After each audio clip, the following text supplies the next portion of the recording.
Hello everyone, मैं नामिका शर्मा फिर एक नए श्लोक के साथ। पीछे मैंने एक जो है रिसेंट एक श्लोक आपके साथ शेयर किया था कि कैसा स्थान व्यक्ति के रहने के लिए सुरक्षित नहीं है। उसी में 5 चीज़ें और चाणक्य ने बताई हैं कि आप किसी स्थान पर अगर निवास करते हैं तो ये 5 चीज़ें और आपको देखनी चाहिए। अगर ये 5 चीज़ें नहीं हैं तो वहाँ सर्वथा रहना उचित है ही नहीं। वो 5 चीज़ें क्या हैं? पहले मैं श्लोक पढ़ती हूँ। धनिकः श्रोत्रियो राजा नदी वैध्यस्तु पंचमः पंच यत्र न विद्यन्ते न तत्र दिवसम वसेत। एक दिन भी वहाँ नहीं रहना चाहिए, यहाँ ये 5 चीज़ें ना हों। क्या क्या? सबसे पहला कि धनी मानी व्यापारी। देखिए, पैसा सब कुछ नहीं है लेकिन पैसा बहुत कुछ है।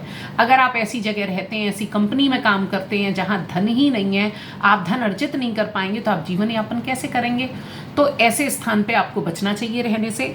दूसरा, कर्म कांड करने वाले अगर पुरोहित नहीं है। देखिए, हम संस्कारों से बंधे हुए हैं। नामकरण से लेकर अंत्येष्टि संस्कार तक हमें बहुत सारे संस्कार करने होते हैं। अगर हम अपने धर्म को ही नहीं समझेंगे, कोई पुरोहित ही नहीं है जो हमारे संस्कार पूरे कराएगा, तो ऐसे स्थान पर रहना सर्वथा उचित नहीं है।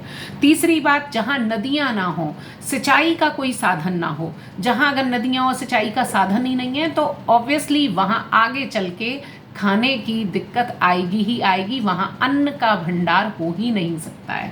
तो ऐसे स्थान पे भी आपको बचना चाहिए रहने से। एक वैद्य, अगर आप देखिए, मनुष्य बीमार तो पड़ता है, आदमी कुछ ना कुछ लगा रहता है। अगर आपके आसपास वहाँ वैद्य नहीं है, डॉक्टर नहीं है, अस्पताल नहीं है जो आपको आपकी बीमारी में बचा सके, तो ऐसे स्थान पर भी आपको नहीं रहना चाहिए।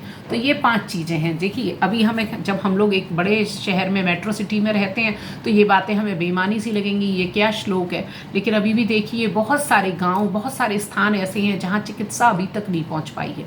छोटे शहरों में भी कोई जब बड़ी बात हो जाती है तो रेफ़र करते हैं बड़े शहर के लिए। तो ये नहीं है कि आप उस स्थान को छोड़ देंगे। तो आज हम सबका एक मिलके काम होना चाहिए कि सब लोग मिलके जो सुख सुविधा दूसरे को दे सकते हैं अपनी तरफ से वो उसका सहयोग करें। और जितने भी राजनेता हैं वो जो हैं गांव में जहां चिकित्सा नहीं है वहां उपलब्ध कराएं। और एक स्थान और जो मेरे से छूट गया अभी, कि जहां का राजा बहुत अच्छा शासक ना हो, प्रजा की रक्षा नहीं कर पाए, ऐसे स्थान पे भी नहीं रहना चाहिए। तो कहने का मतलब, अब आप कहेंगे ऐसे स्थान पे रहना ही नहीं चाहिए तो रहें कहाँ?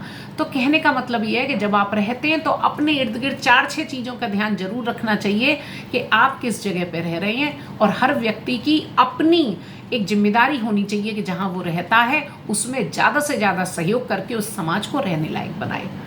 तो इस श्लोक में बहुत गूढ़ अर्थ है अगर आप समझें तो, कि अगर आप समझेंगे तो ये श्लोक बहुत हटके है कि ऐसे स्थान पे अगर आप हैं जहाँ ये चीज़ें नहीं हैं तो आप प्रयास करके आज के युग में उस स्थान को वैसा बना सकते हैं, सब यूनिटी के साथ। तो आज के श्लोक में इतना ही, फिर मिलते हैं नेक्स्ट श्लोक के साथ।